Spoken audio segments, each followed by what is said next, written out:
Hello, I'm Carolin Zorell and I'm a senior lecturer in political science at the Örebro University. Participation, especially at elections, is sometimes considered as something a good citizen does. But what else characterizes a good citizen? And why is it important to be a good citizen? Imagine a city in which everyone ignores the traffic rules. No one respects the red traffic lights, zebra crossings, nor any other kind of traffic signs. How do you expect what the traffic in that city look like? It is important to be an active and interested citizen. So to keep an eye on what the government is doing and to understand the reasoning of people with another opinion. For example, why they vote for another party. Some also believe that for a good citizen it is important to take care of the environment and of natural resources. For example, through recycling, not littering, or through saving water and energy whenever possible. In short, to not jeopardize natural resources and the environment for animals and for future generations.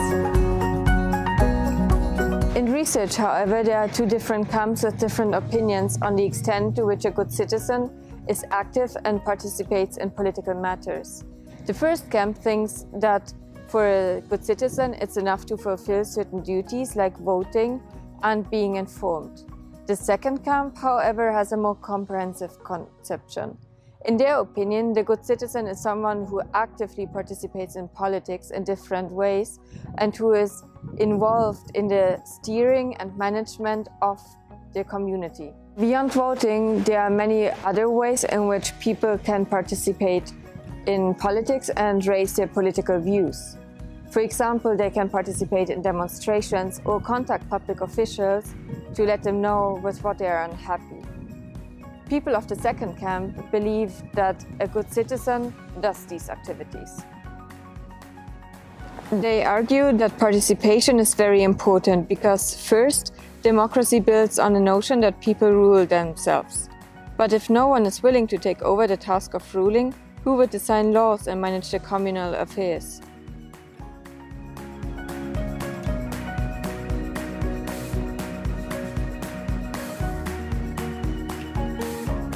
So why is demonstrating so important?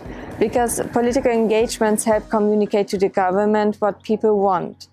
Members of organizations and of parties can work together to influence politicians. And people can, through participating, for example, in demonstrations, communicate to government what they are unhappy about. And politicians may also pick up on that.